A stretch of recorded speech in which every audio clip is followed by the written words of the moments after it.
Innal hamdalillah wassalatu wassalamu ala Rasulillah wa ala alihi wa ashabihi wa man nasarahu wa man walah. Subhanak la ilma lana illa ma 'allamtana innaka antal alimul hakim. Wa la hawla wa la quwwata illa billahil aliyyil 'azim.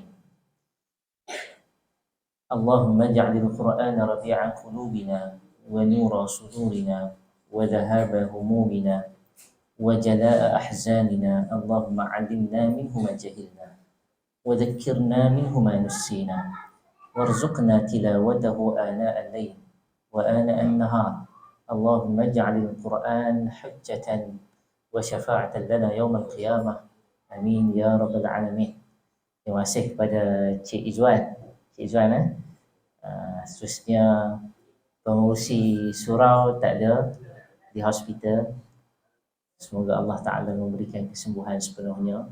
Seterusnya, tuan-tuan sekalian, sahabat saya yang lama, Ustaz Mus'ab Umar Tabi'i, saya last kali makmum kepada dia 2013.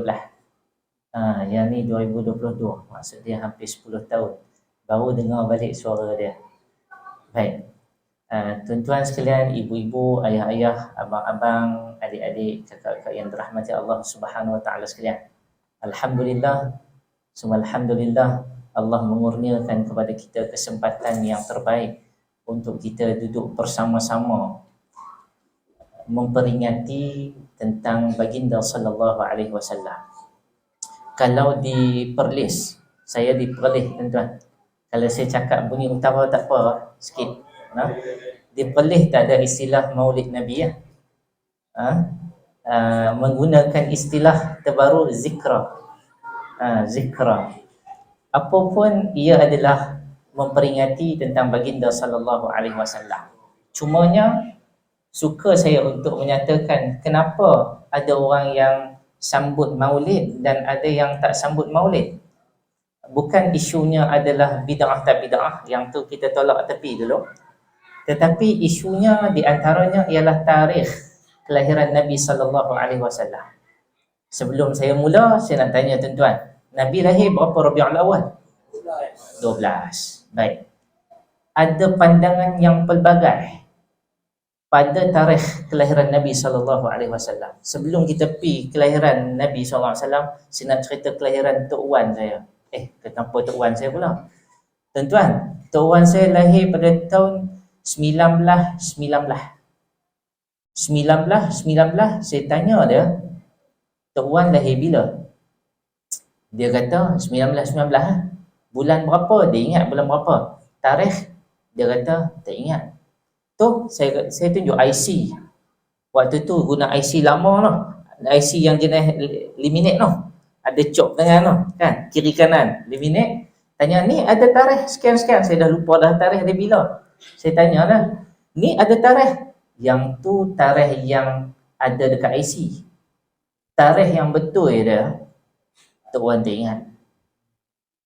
Baik, yang tu 100 tahun lepas. Kan? Maksud dia daripada hampir 100 tahun lepas. Baik, apabila kita kembali kepada Nabi SAW, ianya berlaku 1400 tahun yang lalu. 1400 tahun yang lalu, IC tak ada. Tak macam kita. Kita ada IC pun ada revolution dia. Sehinggalah ada kad keras tu. Kalau tuan-tuan pergi dekat Myanmar, masih lagi guna IC yang ada cop kiri kanan laminate tu. Myanmar masih lagi pakai. Termasuk lesen. Kita pergi Allah, kita kata kenapa teruk sangat. Kan? Baik. Tapi tuan-tuan yang dirahmati Allah Subhanahu Wa Taala, pandangan yang sampai kepada kita, Nabi sallallahu alaihi wasallam dilahirkan pada 12 Rabiul Awal. Baik.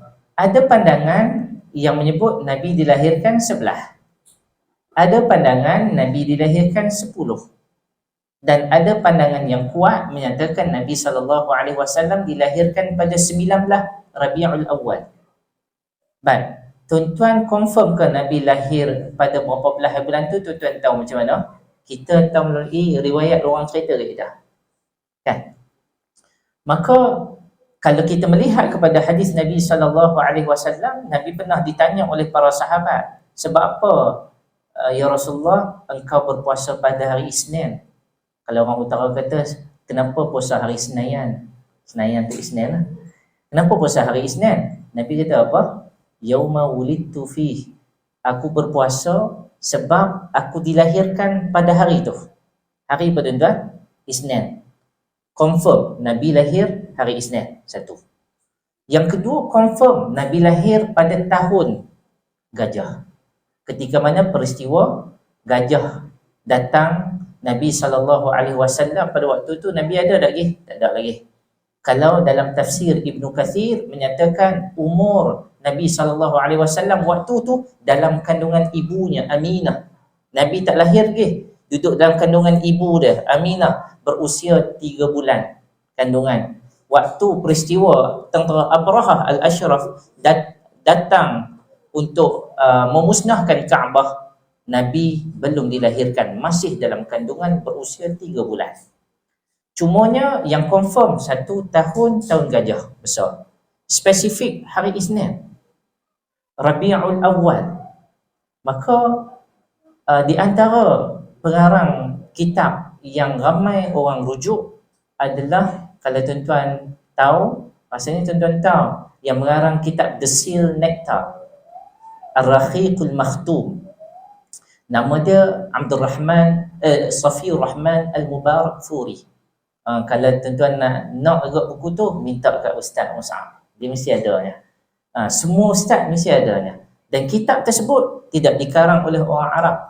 Kitab tersebut dikarang oleh seorang yang berbahasa India. Tuan-tuan, pada tahun 1971 ada satu organisasi, nama dia Rabitah Alam Islami. Dia buka peluang satu pertandingan untuk menulis sayembara penulisan sirah Nabi SAW, ambil daripada sumber yang autentik dan mengikut kronologi. Maksud dia, riwayat yang diambil cerita pasal Nabi mesti riwayat yang boleh diterima, riwayat yang kuat, yang sahih, paling kurang hasan. Baik, maka tuan-tuan, pertandingan tulis sirah Nabi ni bermula pada kelahiran Nabi sampai kewafatan Nabi SAW ni, pertandingan tersebut dibuka selama 1 tahun. Ni pertandingan ni 1 tahun tuan-tuan. Kita periksa 2 jam lah. 1 tahun untuk menghabiskan masing-masing punya orang kata hasil tulisan masing-masing. Maka apabila berakhirnya tempoh tersebut, masing-masing submit manuskrip masing-masing. Maka tuan-tuan, yang pertama yang memenanginya adalah seorang ulama yang berbangsa India ni, yang nama dia Safiur Rahman Al-Mubarak Furi. Bermaksud apa dia tuan-tuan? Islam ni tak semestinya dikuasai oleh orang Arab. Islam ini menyinar bukan memilih bangsa, tetapi Islam ini menyinar memilih siapakah orang yang berjaya untuk meletakkan apa yang Nabi SAW gagaskan, ialah kualiti. Maka kualiti tersebut tidak ada pada orang Arab, bukan tak ada. Orang Arab jatuh nombor 2. Pertandingan tersebut jatuh nombor 2. Yang ketiga Arab Mesir, yang keempat Arab Madinah balik.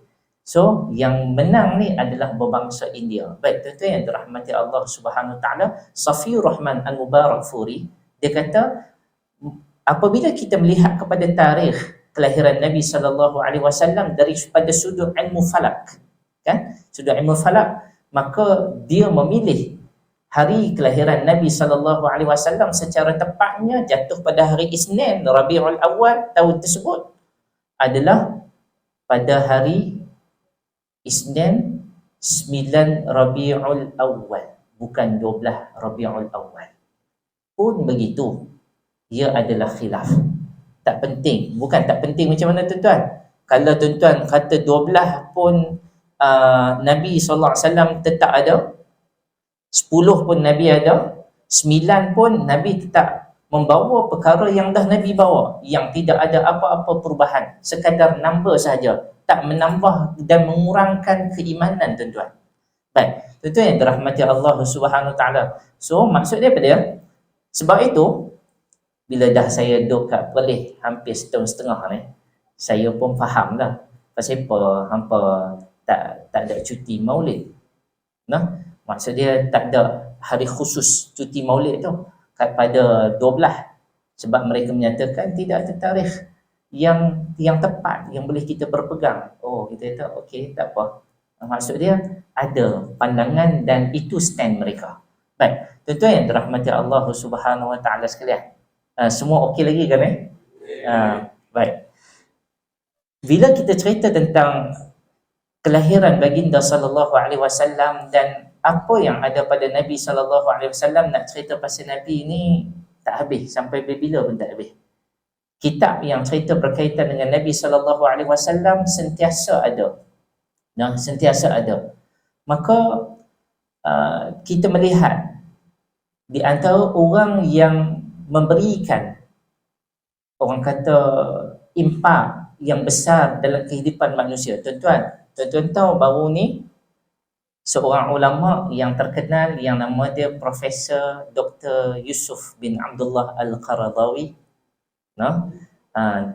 Beliau adalah seorang ulama yang sehinggakan ada beberapa tokoh mengangkat dan menamakan beliau dengan memberikan gelaran Al-Imam kerana jasa dia. Dan untuk pengetahuan tuan-tuan, satu publisher yang terkenal di Beirut, yang ni kena tanya Ustaz Mus'ab, dia tahu semua ni, di Darus Syamiyah di Beirut. Maklumat ni dia bagi kat saya. Yusuf Al-Qaradawi punya hasil tulisan dia telah mencapai 105 jilid. Tuan-tuan, 105 jilid. Kemudian kami pun tanya, 105 jilid, kami tanya dekat publisher, 105 jilid ni dah siap ke belum? Belum, lagi 2 bulan cetakan baru siap. Cetakan baru siap. Dia adalah apa? Hasil karya Yusuf Al-Qaradawi daripada awal dia, hidup dia, sampai sebelum dia mati. Dan karya dia yang terakhir ialah di antaranya Fiqhu As-Salam. Tak keluar lagi. Akan sampai ke Malaysia lagi 2 minggu. Akan sampai ke Malaysia dari 2 minggu. Siapa yang buat masuk, boleh tanya Ustaz Mus'ab. Dia orang pertama dalam Malaysia yang buat masuk buku Al-Qaradawi Fiqhu As-Salam. Baik. Sebab apa saya share ni tuan-tuan? Sebab nak bagi tahu di antara ulama yang perform dan orang sangat menghormati hasil dia yang dia bawa ialah Yusuf Al-Qaradawi. Tuan-tuan tahu di Eropah ada Majma' Fiqh Islami. Majma' Fiqh Islami Eropah. Maksud dia ada satu kesatuan ulama Eropah. Kalau tuan-tuan dulu kebanyakan tuan-tuan mungkin mengaji di Europe. Tuan-tuan tahu di negara-negara tertentu, contoh negara Skandinavia, kita tengok negara Finland sebagai contoh. Kita tengok negara Skandinavia lah, Denmark, Finland dan atas sikit Iceland yang dekat dengan kutub utara. Dia orang punya masa berbeza dengan kita. Sehingga kan kebetulan saya ada rezeki sikit hari tu. Saya pernah di UK pada akhir tahun 2017. Waktu tahun 2017 tu yang terakhir saya puasa musim panas. Puasa musim panas kat sana 19 jam. 19 jam. Kita masuk waktu subuh pukul 3 pagi. Masuk waktu maghrib 9.50 malam. Maksud dia masa tu sat sangat. Maghrib tak sampai sejam habis dah. Kemudian Isyak tak boleh panjang sangat. Sebab apa? Nak tarawih. Tarawih pun tak boleh panjang sangat. Sebab tak sempat nak sahur. Lepas tu masuk subuh dah. Tak boleh nak tidur dah. Sampai tidur, habis. Kawan saya dekat Manchester. Dia pesan kat kawan dia. Lepas asar, lepas solat asar. Dia kata, Sagi, hang gerak aku nah. Asar panjang tuan-tuan. Musim panas ni. Dia jaga. Dia kata tak masuk maghrib tidur balik. Yang kawan ni pula terlupa gerak dia. Tuan-tuan, dia bangun pula dah masuk tu subuh. Maksud dia betul tuan, tak sempat buka puasa. Tak. Okey, maka tuan-tuan, yang kata Majma' Fiqh Eropah ni, yang diasaskan oleh Syekh Yusuf Al-Qaradawi ni, dia membawa satu perubahan yang orang tak terfikir di akal. Di antaranya apabila orang berpuasa di Skandinavia, dia tak macam UK. UK 19 jam. Skandinavia puasa 21 jam. Ada yang malam, siang dia 22 jam. Malam sekejap je. Kalau tuan-tuan pernah dengar nama ni, pengarang buku ni, Hikmah dan Karakter, Ustaz Hasrizal Abdul Jamil. Kalau tuan kenal, no? Dia dulu berada di Oulu. Sekarang dia berada di Nas, di Island. Dia menceritakan bagaimana fatwa khas dikeluarkan kepada orang yang berada di Oulu dan yang menghadapi masalah masa ni. Sebab apa? Sebab tak sempat nak buat apa.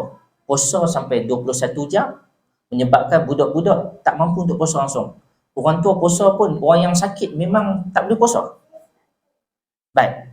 Maka apa yang mereka buat? Mereka bersidang sama mereka dan mereka mengeluarkan fatwa. Fatwa apa?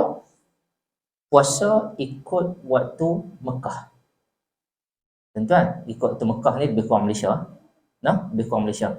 Maksud dia, kalau pukul 6.30 masuk maghrib, dia orang dekat Finland tu, 6.30 juga masuk waktu maghrib. Maksud dia 6.30 tu, kalau ikutkan sana, waktu asar cerah-cerah tu, mereka buka puasa ramai-ramai ikut waktu Mekah. Ini hanya berlaku pada bulan Ramadan saja. So saya tanyalah PM Ustaz Hasrizal, macam mana ni semayang ikut waktu Mekah, kalau semayang maghrib Isyak cerah-cerah tu semayang ke? Dia kata cerah-cerah semayang. Lepas tu nak buat macam mana nak dapat feel lah. Ni surau ni okey sebab semua dinding. Surau ni ada yang bahagian sebab dia ground floor, ada tingkap apa semua. So dia orang buat apa? Tarik semua tirai bagi gelap. Nak bagi suasana malam tu. Tapi itulah yang berlaku. Maksud dia pada awalnya ia mendapat tentangan yang hebat, tetapi maqasid, objektif syariah tu tak sampai apabila orang ataupun orang yang berada di sana tak boleh berpuasa dalam keadaan yang macam tu. Baik tuan-tuan yang dirahmati Allah Subhanahu Wa Taala sekalian. Maka tuan-tuan, saya suka untuk bawa sebelum kita masuk cerita Nabi sallallahu alaihi wasallam ni, kita baru cerita tentang ulama ni yang nama dia Yusuf Al-Qaradawi. Betapa beliau ni mencintai Nabi sallallahu alaihi wasallam. Beliau sehingga akhir hayatnya menulis buku 105 jilid. Kami tanya 105 jilid tu berapa kotak kalau buat masuk dalam kotak sampai kat Malaysia? 4 kotak. Kami tanya lagi berapa kilo? 170 kilo. Kalau tuan-tuan bukan satu kotak, 4 kotak. Satu kotak 170 kilo, saya rasa bangla mana pun tak mau angkat. Kan?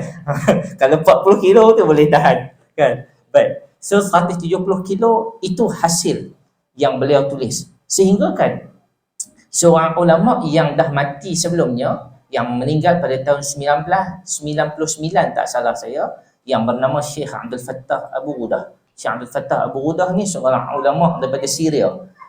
Dia mati dulu daripada Al-Qaradawi, tapi dia ada buat keluar satu, kita katakan satu recognition kepada Yusuf Al-Qaradawi, menyatakan apa? Yusuf Al-Qaradawi ni dia kata huwa waliullah. Dia kata dia ni seorang wali Allah. Sebab apa? Allah bagi kelebihan, yang pertama akhlak kepada dia. Yang kedua, Allah bagi kelebihan ilmu kepada dia, yang mana dia boleh nampak perkara yang orang lain tak mampu singkap, dia boleh singkapkan. Tuan-tuan tahu pada tahun 1969, no? Tak salah saya, 1969, Yusuf Al-Qaradawi, kalau salah betul kan, dia telah menyiapkan tesis PhD dia, tajuk Fiqhuz Zakah, no? Tajuk Fiqhuz Zakah. Tetapi beberapa tahun selepas tu baru di Viva kan dia punya tesis PhD dia pada tahun 1963. Maksud dia orang hold tesis dia yang dah complete dah tu selama 4 tahun. Sebab mereka tak berani untuk munaqashah, untuk Viva terhadap tesis tersebut. Nah, sebab mereka kata ada banyak kontroversi. Di antaranya ialah apa? Di antaranya ialah salah satu poin penting yang berlaku waktu sekarang, dulu tak ada. Yusuf Al-Qaradawi dia keluarkan, kita kata, satu natijah, satu result daripada dia punya gagasan, daripada dia punya tesis dia, ialah apa? Di sana kepada mereka yang bekerja dengan kerajaan swasta dan seumpamanya ada makan gaji macam tuan-tuan mungkin makan gaji kalau bukan businessman, maka hasil makan gaji tu dikenakan zakat padanya. Tuan-tuan, kita dengar ni di Malaysia benda ni adalah baru ni paling kurang 20 tahun lepas baru ada kerajaan menggazetkan boleh keluarkan zakat daripada gaji yang kita dapat setiap bulan. Sebelum tu ada tak tuan-tuan? Tak ada. Yang ni jasa siapa tuan-tuan? Yusuf bin Abdullah Al-Qaradawi, seorang ulama yang sangat hebat terkehadapan. Dia nampak ni bila tuan-tuan? 60-an. Maksud dia tesis dia kan? Tesis dia Viva 63. Dia nampak sebelum tu lagi tahun 50-an, akhir tahun 50-an. Sekarang dah 70 tahun. Setelah orang nampak benda tu setelah mana 40 tahun baru implement dekat negara kita. Baru implement dekat negara kita. Betapa besarnya jasa dia, betapa sentiasa berjalannya pahala seorang manusia yang bernama Yusuf Al-Qaradawi. Cuma suka saya untuk membacakan satu hadis Nabi SAW menceritakan tentang sifat Al-Qaradawi ni, menggambarkan sifat apa? Macam mana yang Nabi gambarkan kepada kita bila orang tanya kepada Syekh Abdul Fattah Abu Ghudah, apa sifat-sifat waliullah? Tuan-tuan selalu dengar perkataan waliullah ni. Ada orang suka dia salah guna waliullah ni. Dia membacakan satu hadis Nabi SAW, Bukhari Muslim, hadis sahih, muttafaqun alaih. Kata Nabi SAW, yang ni gambaran kepada orang tu wali Allah. Kalau tuan-tuan tengok ada sifat ni, tuan-tuan kata, dia ni ada ciri-ciri wali Allah. Idza ahabballahu 'abda nada Jibril. Allah ni kalau dia tengok seseorang manusia, kalau dia suka kepada seseorang manusia, dia akan buat apa? Dia akan panggil Jibril. Saya pernah dengar ceramah Ustaz Azhar Idrus. Orang tanya dia, Ustaz, Jibril alaihi salam kan tugas dia sampaikan wahyu. Yang tu yang kita mengaji, betul tak tuan-tuan? Sampaikan wahyu. Siapa orang yang paling lah terima wahyu? Nabi SAW. Orang tanya Ustaz Azhar Idrus. Waktu sekarang ni, Jibril dia buat apa? Tuan-tuan ada terfikir tak? Jibril dia buat apa lah ni? Kan? Dia tak ada tugas apa ke? Duduk saja ke? Duduk melepak ke? Tak.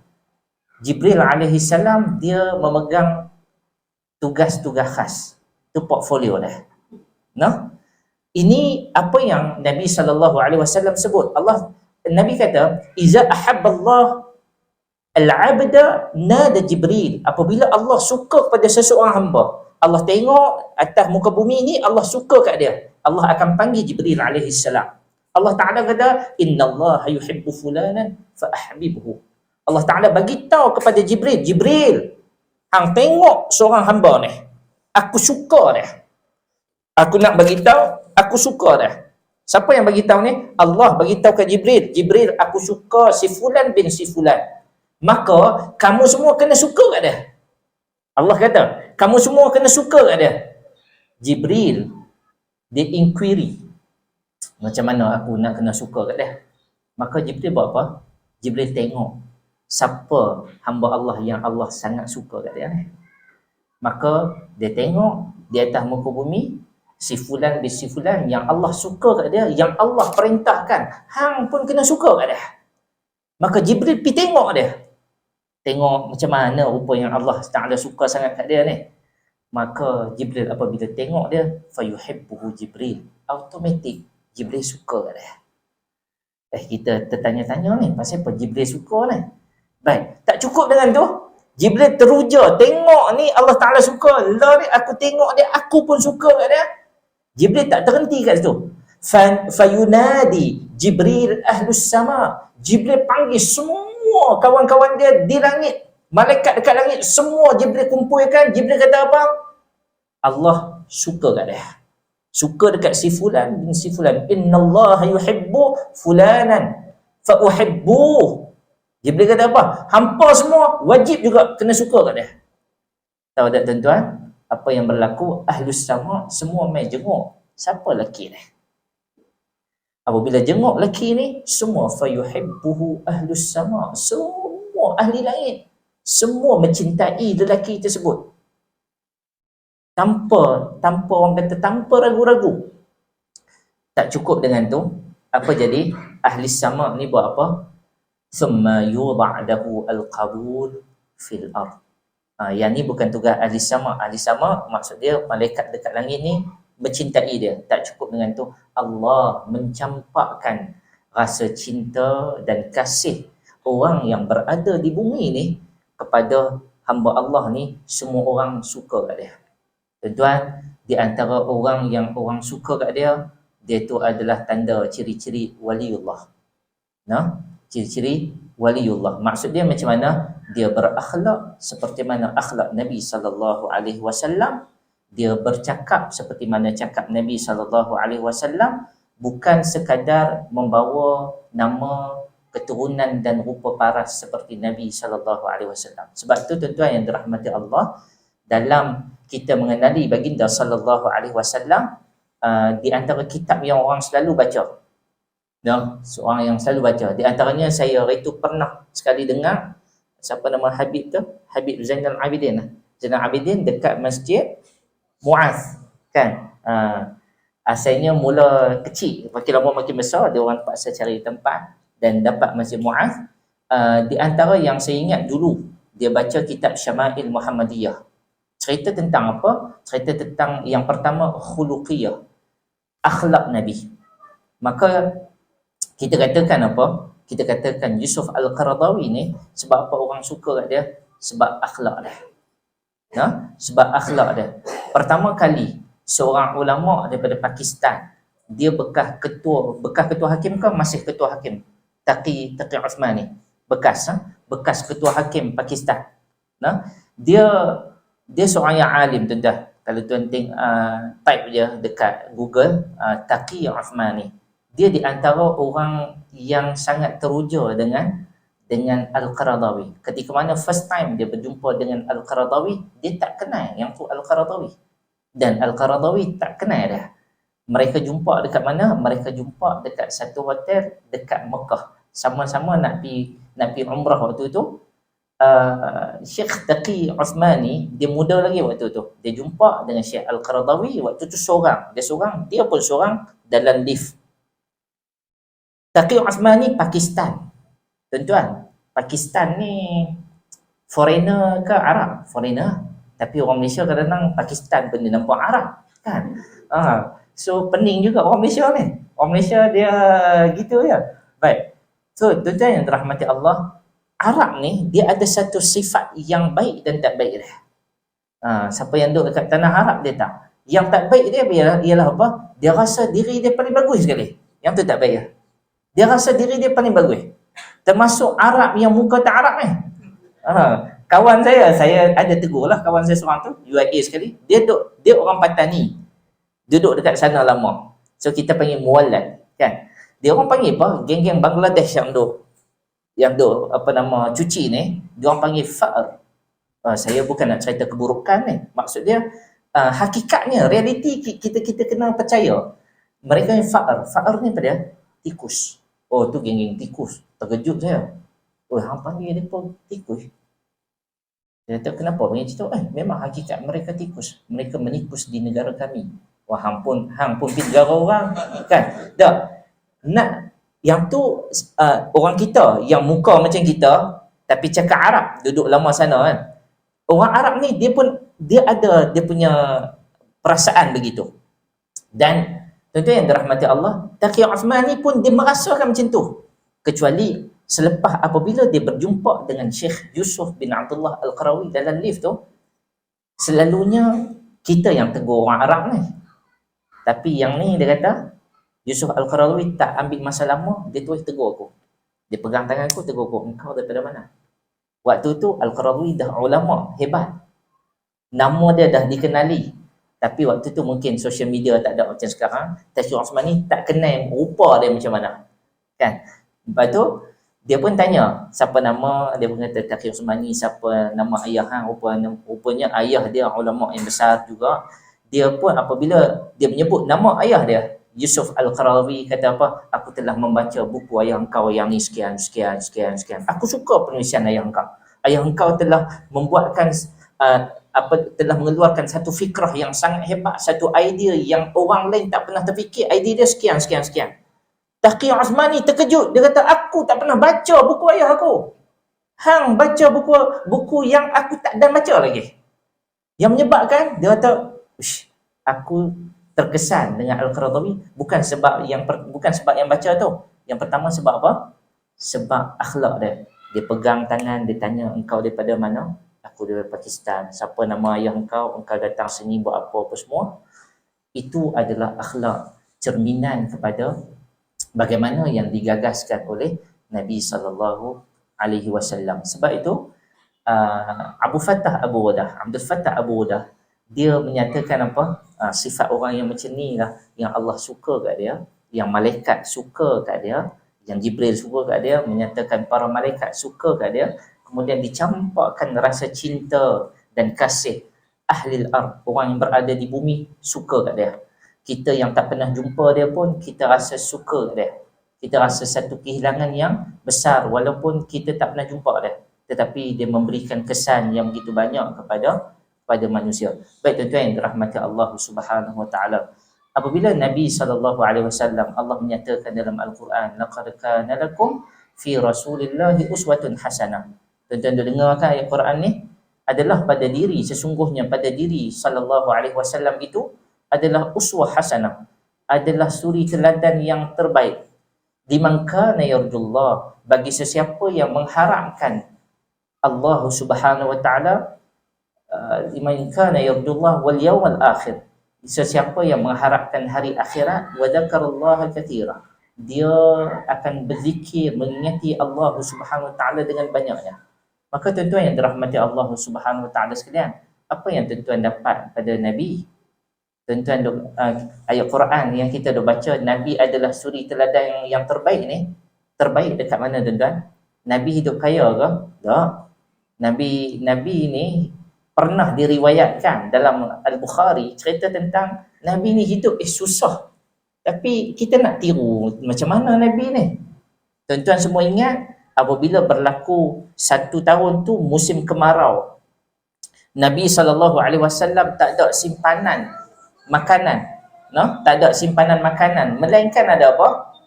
Ada tamar. Tu pun Nabi SAW panggil Aisyah, ada apa simpanan makanan kita? Aisyah kata tak ada apa, kecuali ini je.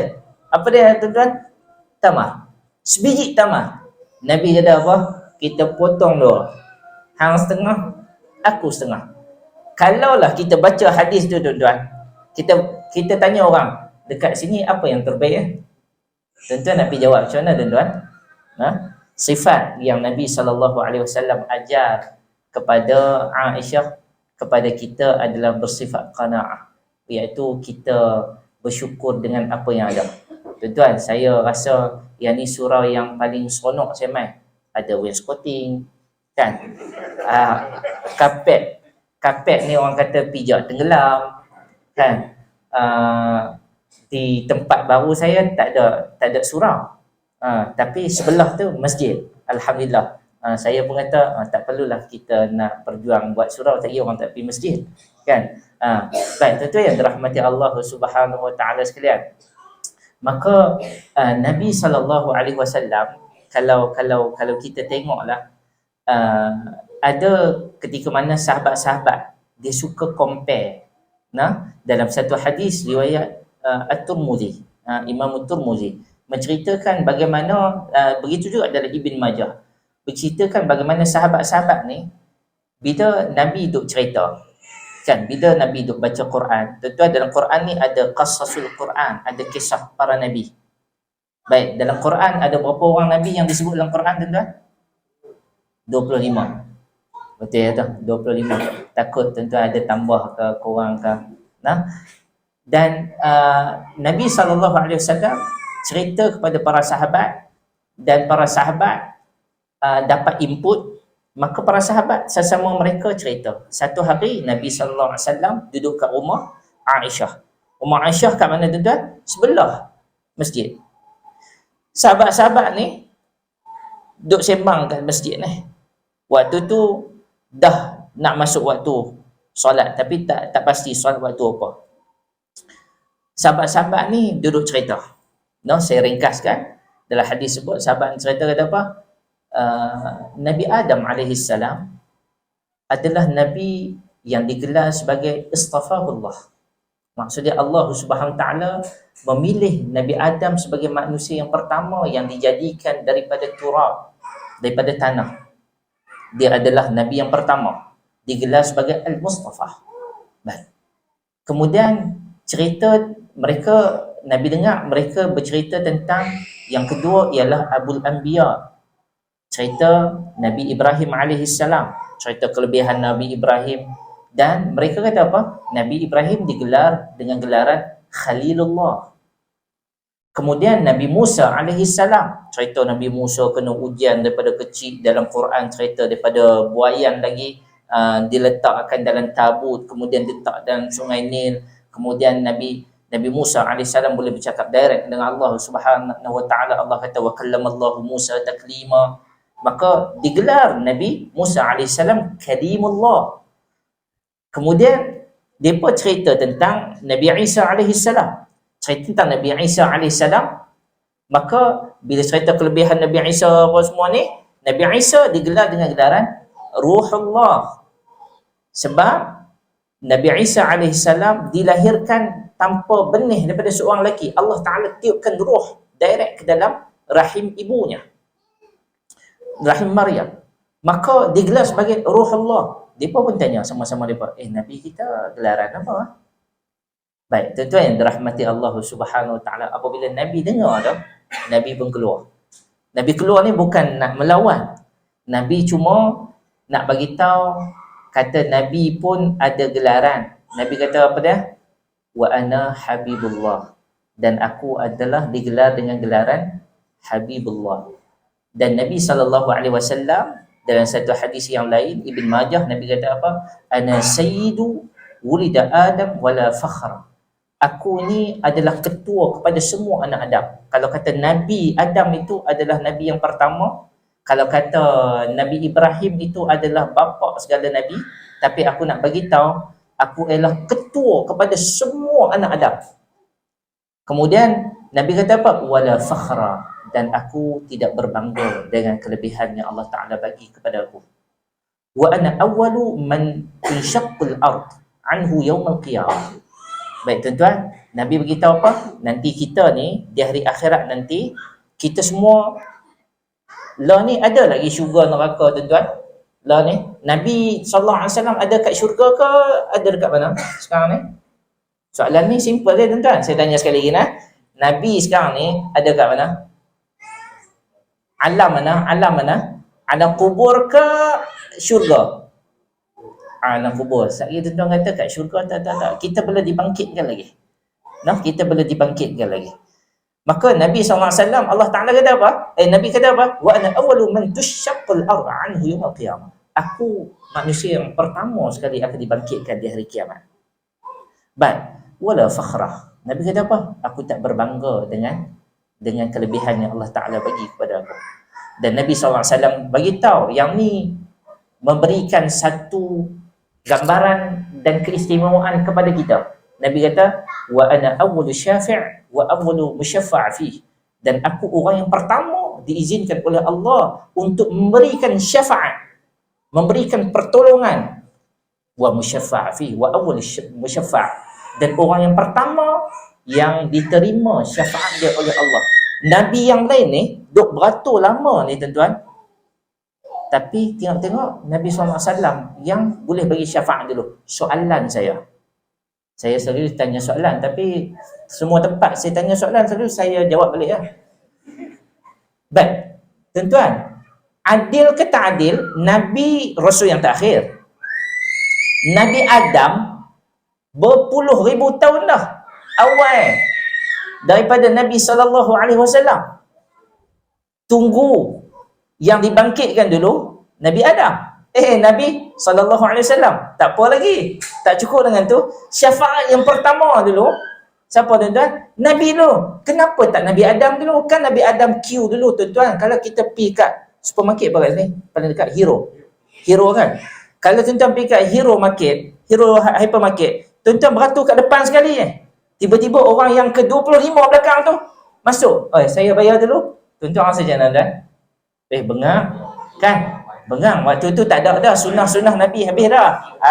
Hang jangan duk cerita kat aku bab cinta Nabi ni. Kan? Baik. Soalan saya.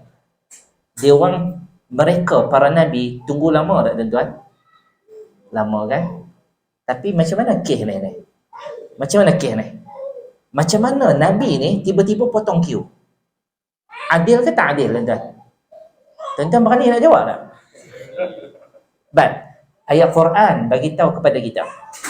Apabila ditanya kepada orang yang berada di dalam kubur, Allah Ta'ala bagi tahu in advance kepada kita. Kam labistum fil ayyami adada sinin. Yang tu surah apa sama-sama? Labisna yawman aw ba'da yawm. Ayat Quran tu kata apa? Kam labistum fil ayyami adada sinin. Manusia yang berada di alam kubur, berapa lama mereka nanti akan dibangkitkan?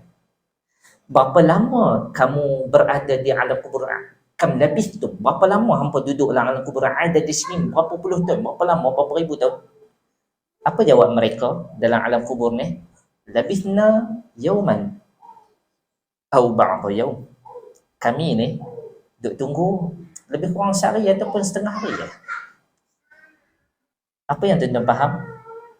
Kita rasa lama. Kita menjangkakan Nabi Adam tunggu lama nak. Orang Kedah kata lama nak mampu. Semua nak mampu. Orang Kedah macam tu. Sedap nak mampu, lama nak mampu kan. Jauh nak mampu. Baik. Kami ni tunggu lama sangat ni.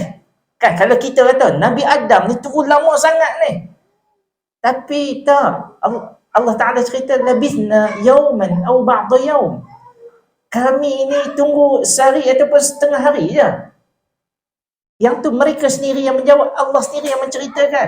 Baik, apa yang kita faham? Yang pertama kita kena faham bahawa masa ini adalah ciptaan Allah. Masa ini ialah makhluk Allah.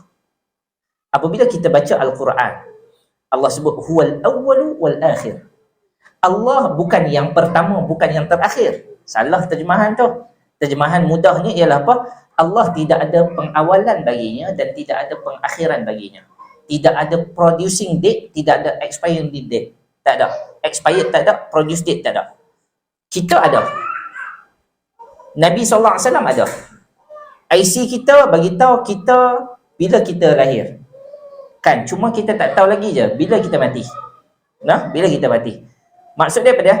Yang tu kita sebagai makhluk Allah. Allah Subhanahu Wa Ta'ala menciptakan satu makhluk yang nama dia masa. Yang mana masa ni adalah satu makhluk yang paling besar yang Allah ciptakan. Allah ciptakan langit, Allah ciptakan bumi, semuanya tertakluk Allah buh dalam masa. Allah terkeluar pada sistem masa. Dan Allah boleh mengeluarkan manusia sesiapa yang Allah Ta'ala kehendaki keluar pada sistem masa dan masukkan balik dalam sistem masa. Allah Ta'ala boleh bagi dia ni rasa sat je, dia ni rasa lama. Tuan-tuan, apa bukti Allah Subhanahu Wa Ta'ala maha perkasa dan boleh kontrol masa ni? Tuan-tuan, tengok kisah apa? Kisah Al-Kahfi. Al-Kahfi. 300 tahun lebih mereka ditidurkan oleh Allah Subhanahu Wa Ta'ala. Allah nak bagi tahu kepada kita apa? Kita bukan nak cerita Ashabul Kahfi ni. Cuma kita nak ambil pengajaran terbesar ialah apa?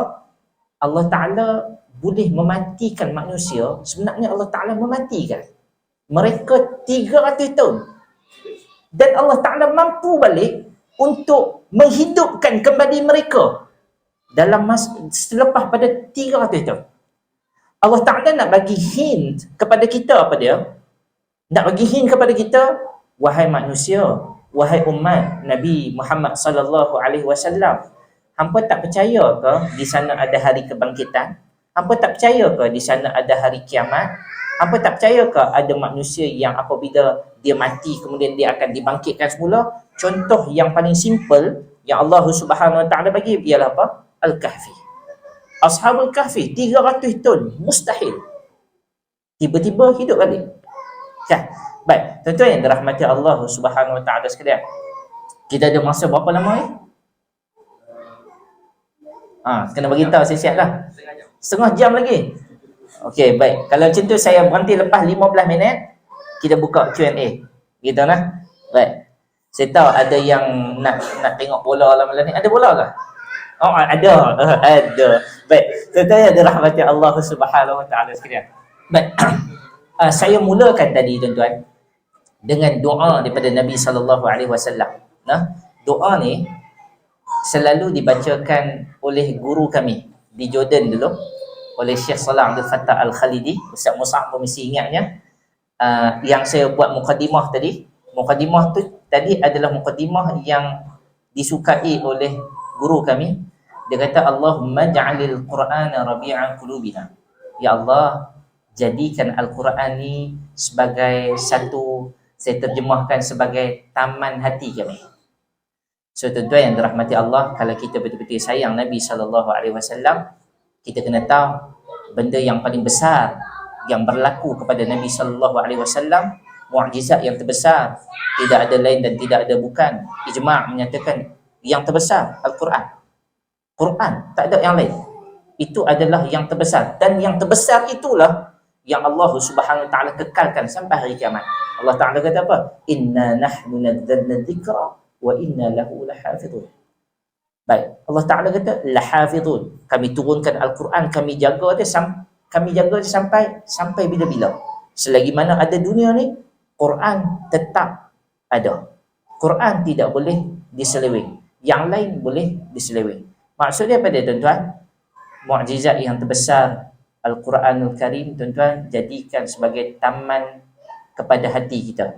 Macam mana nak jadi taman hati kita, tuan-tuan? Nak kena buat apa ni? Bukan sekadar membaca. Kita Alhamdulillah ada yang baca, tapi kadang-kadang di kalangan kita yang baca, dia semangat baca, Alhamdulillah. Adakah kita semangat baca ni, kemudian dah tak semangat dah? Sebab apa tuan? Tak faham. Ada macam tu, tak faham. Tapi ada yang tak faham juga, baca Alhamdulillah. Maksudnya Allah bagikan, orang kata, kekuatan kepada dia. Maka tuan-tuan yang dirahmati Allah Subhanahu Taala, seperti mana kita, kalau kita masing-masing ada bidang masing-masing, ada yang lecturer, ada yang engineer, ada yang accountant, masing-masing kita mesti upgrade ilmu kita. Kita kena tanya diri kita, kita tu upgrade tak ilmu Quran kita? Upgrade tak? Aku baru pergi training yang baru ni. Kan? Training untuk apa tuan-tuan? Upgrade lah. Tapi bila tanya Quran, Quran last sekali belajar bila? Noh, belajar 6. Last sekali bila? Tak silap aku SPM. Baik tuan-tuan yang dirahmati Allah, ilmu Quran ni seperti mana ilmu engineering, medik, sentiasa ada pembaharuan. Begitu juga Al-Quran. Sebab tu apabila kita cerita tentang Yusuf Al-Qaradawi, buat apa Yusuf Al-Qaradawi pergi tulis kitab sampai 105 jilid, sedangkan kitab-kitab ulama' dulu kan ada dah. Buat apa dia tulis banyak kali? Cerita dia bukan cerita banyak kali. Ilmu tu sentiasa di-upgrade. Kadang kita pun tak tahu, dan kita pun takkan beramal dengan apa yang kita amal sekarang. Iaitu yang kita cerita tadi, zakat pendapatan tu, zakat gaji tu. Kalau tak orang yang tolong kita upgrade, maka tuan-tuan yang dirahmati Allah Subhanahu Wa Taala, Nabi SAW kata apa? Al-mahir bil Quran ma'as safaratil kiramil bararah. Orang yang memahirkan dan dia mahir dengan Quran. Kalau tahap tertinggi, dia mungkin tahu tafsir, dia boleh tadabbur Al-Quran, beramal dengan Al-Quran, ma'as safaratil kiramil bararah. Nabi SAW kata nanti dia di hari akhirat akan bersama dengan para Nabi. Kemudian Nabi kata selepas tu, walladhi watata'ta' fih.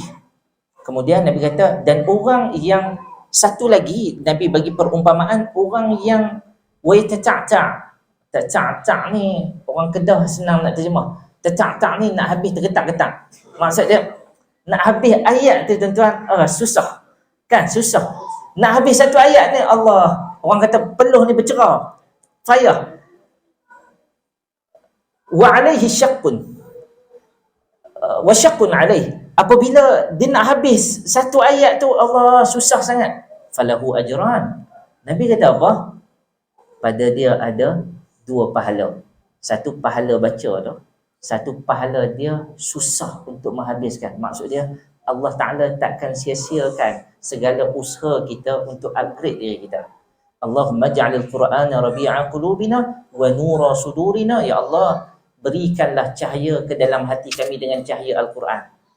Wa dhahaba humumina. Ya Allah, jauhkan ataupun ya Allah, halau ke, buangkanlah segala kerunsingan kami dengan Al-Quran. Nah, tuan-tuan yang dirahmati Allah Subhanahu Wa Taala, saya nak bagi tahu apa tuan-tuan. Dalam Quran ni, Al-Quran datangkan 75% cerita dalam Quran dalam bentuk penceritaan. Maksud dia banyak, ada 75% ni tuan-tuan, banyak, tapi kita tak sedar yang banyak cerita datang dalam Quran. Sebab apa Allah datangkan cerita dalam Quran banyak tuan-tuan? Sebab apa banyak cerita dalam Quran? Tak, sebab kita suka tengok cerita. Allah Subhanahu Ta'ala ciptakan manusia. Allah Ta'ala tahu kita suka kat mana, kita tak suka kat mana. Tuan-tuan, kalau kita cerita P. Ramlee, kalau yang ni saya tak boleh cerita P. Ramlee, sebab semua orang muda, kan? Kalau masjid-masjid orang tua-tua cerita P. Ramlee lah, kan? Jadi Ustaz Kazim kerja duduk nyanyi lagu P. Ramlee je kan?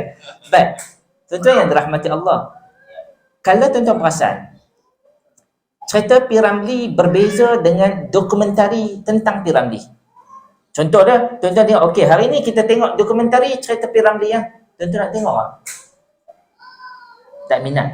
Tapi kalau cerita yang hidup, cerita P. Ramlee, masam-masam masin. Masam-masam masin? Masam-masam mana? Dah, saya dah teringat masam-masam masin yang jatuh, apa nama?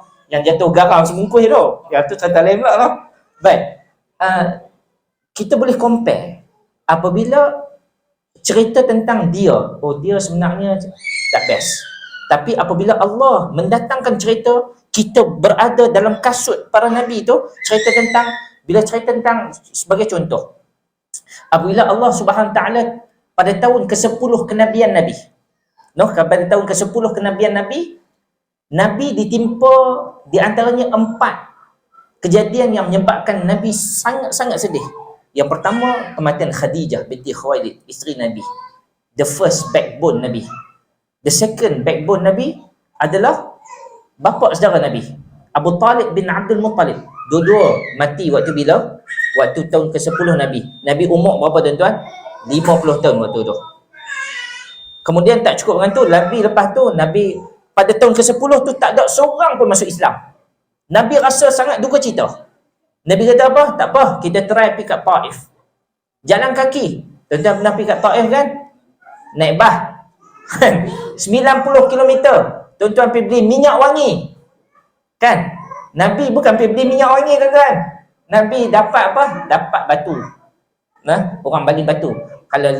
Kalau tuan-tuan baca riwayat cerita tentang Nabi pergi ke Taif, yang baling batu kat Nabi ni bukan ramai orang tua. Yang baling batu ramai adalah orang budak-budak ni. Budak-budak ni diarahkan oleh bapak-bapak, beratak ramai-ramai baling kat Muhammad. Mereka baling. Budak-budak takkan baling bohong-bohong tuan-tuan. Baling ni kalau boleh pecah kepala orang tu baling semua. Dan itu Nabi SAW dihina sehingga sedemikian rupa. Nabi balik dekat Mekah. Balik dekat Mekah tak cukup lagi. Apa berlaku kat Nabi? Nabi kena boykot. Sebab apa? Abu Talib dah tak ada. Dia orang kata tak ada orang nak backup Nabi ni. Waktu ni kita bubuh Muhammad cukup-cukup.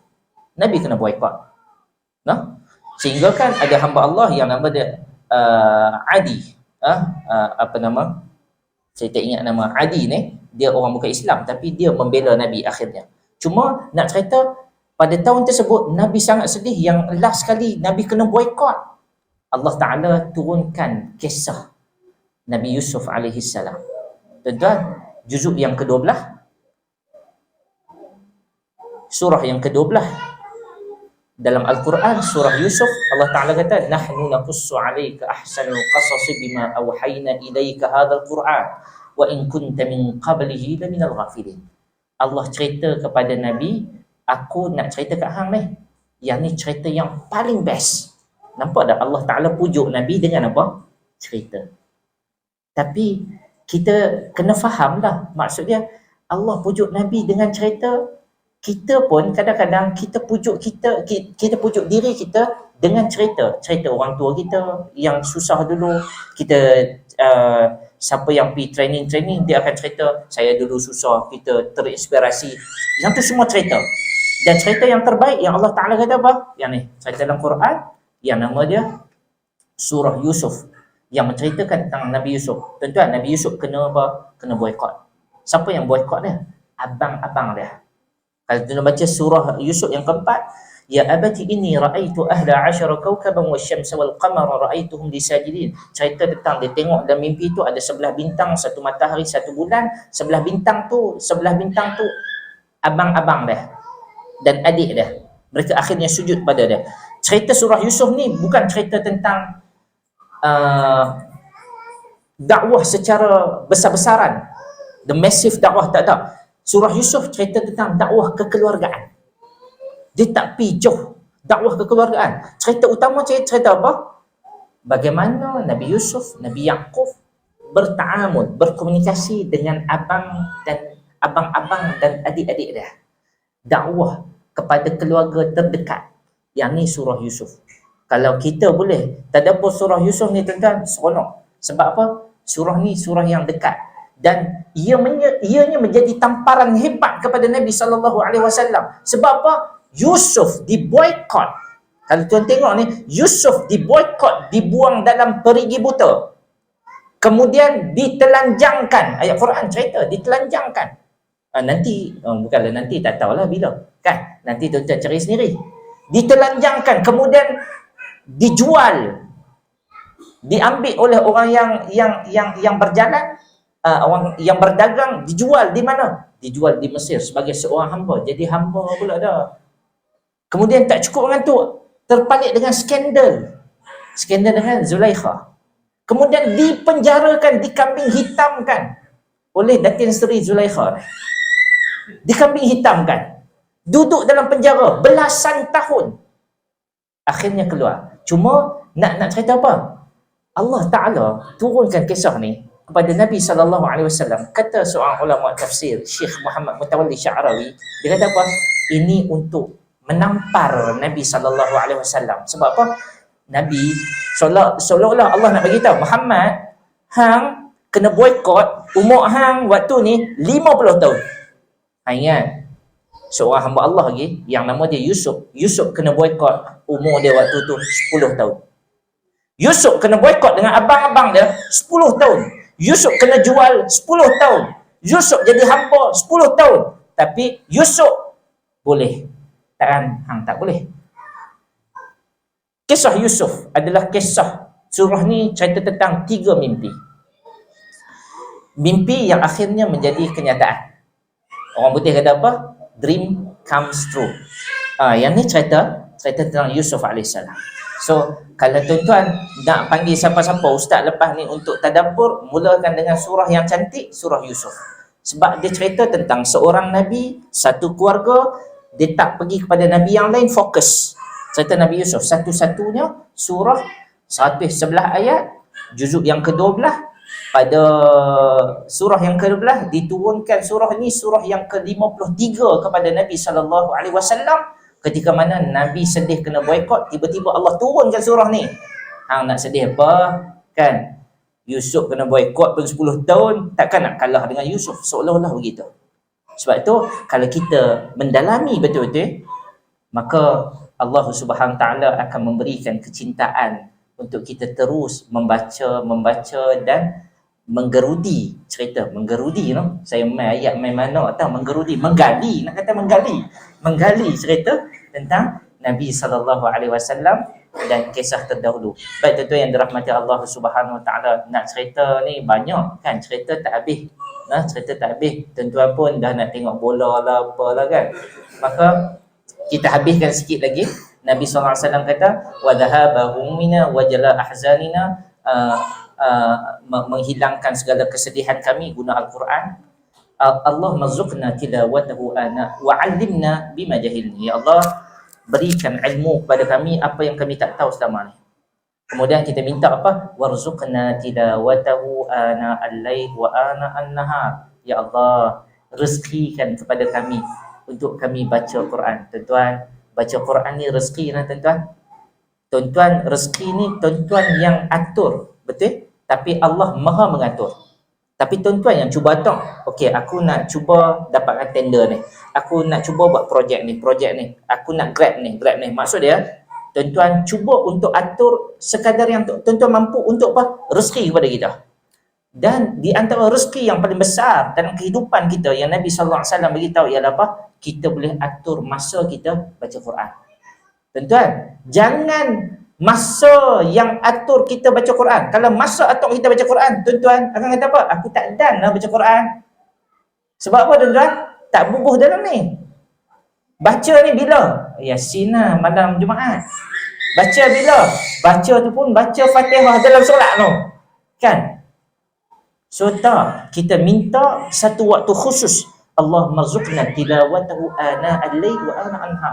Allah Ta'ala berikan kepada aku masa dan kita sendiri memperuntukkan usaha baca paling kurang selepas solat waktu 5, ataupun baca lepas subuh, baca kalau pergi kerja awal tak sempat sampai ke office awal baca, ataupun lepas maghrib ada masa baca setengah muka. Kalau Ustaz Musa lain, dia satu hari 5 juzuk, dia lain cerita kan. Baik, so tuan-tuan kena tentukan masa tu. Kalau tuan-tuan tak tentukan masa, setan sentiasa akan menipu kita. Dia akan buat kita sibuk. No? Baik. Sebab tu yang tu kata apa? Talbisu iblis. Saya baru sampai KL tuan 2 hari. Saya baru sampai KL 2 hari. Saya tengok ada satu billboard Astro. Kan? Dia filem ke drama lah? Filem kan? Filem Talbis Iblis. Saya pun rasa macam nak tengok cerita tu.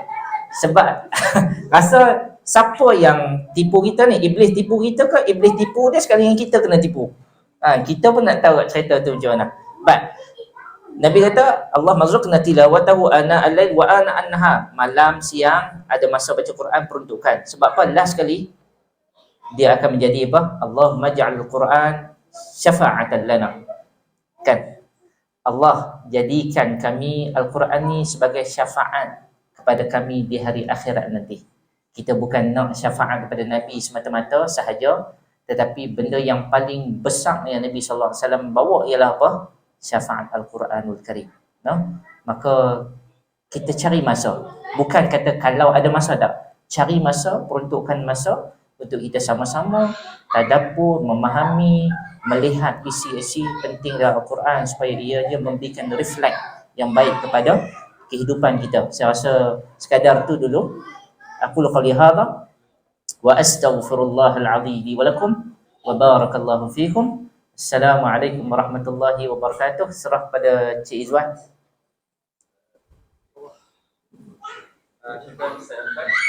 So memandangkan waktu kita jam 8.42, saya nak makan ni tadi.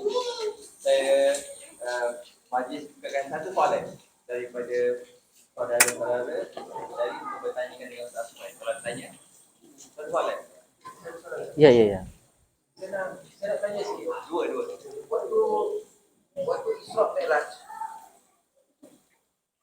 saya rasa dia pakai konsep luar sistem masa tadi yang tak ada.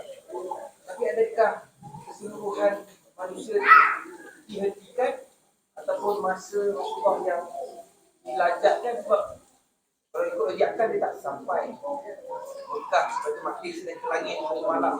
So macam mana konsep itu? Wallah ta'ala alam. Saya dah terlajak cakap waktu bila abang tanya secara saintifik, saya bukanlah ahlinya lah. Cuma dari sudut masa kan, dari sudut masa kita boleh ianyanya ianya adalah berlaku secara live. Maksudnya tidak dihentikan masa tu. Sebab apa? Sebab ada dalam satu riwayat Imam Ahmad menceritakan Nabi SAW apabila sampai semula dekat Madinah pada malam itu juga kan, maka Nabi SAW, bila Nabi cerita, ramai yang tak percaya kan, ramai yang tak percaya. Maka Nabi teringat waktu ketika mana baginda SAW berada di atas langit dan Nabi di atas Burak. Waktu tu Nabi nampak beberapa orang yang berdagang. Dia bawa beberapa ekor unta. Salah satunya ada unta yang berwarna putih. Masa-masa unta yang berwarna putih. Depa duk cari unta depa yang warna putih ni, tak jumpa. No, tak jumpa. Maka Nabi SAW waktu tu dengan suara Nabi, depa pun tak tahu, tak nampak Nabi kat mana. Nabi beritahu, tu unta putih ada kat tempat sekian. Maka Nabi dah sampai dah, lepas tu dekat Mekah. Semua orang tak percaya pada Nabi SAW. Waktu tu yang percaya seorang dia, Abu Bakar dia. Sebab tu digelar As-Siddiq. Tapi nak kata selepas beberapa lama baru depa ni sampai. Bila depa ni sampai, baru Abu Bakar tanya kepada Nabi balik, ada tak bukti lain yang boleh kita sebut kepada mereka ni? Sebab Abu Bakar ni dia nak sangat orang ikut Nabi ni. Maka Nabi teringat yang Nabi bagi tahu tu. Maka Abu Bakar pun pergi cari mereka ni, tanya, betul ke tak? Maka mereka kata apa dia? Ya betul, kami hanya mendengar suara memberikan arahan kepada kami yang unta ni berada di mana, kami cari, semuanya jumpa. Waktu tu Nabi SAW balik daripada Isra. Wallahu a'lam. Sekadar tu yang saya boleh jawab. Baik. Satu lagi soalan. Satu lagi soalan.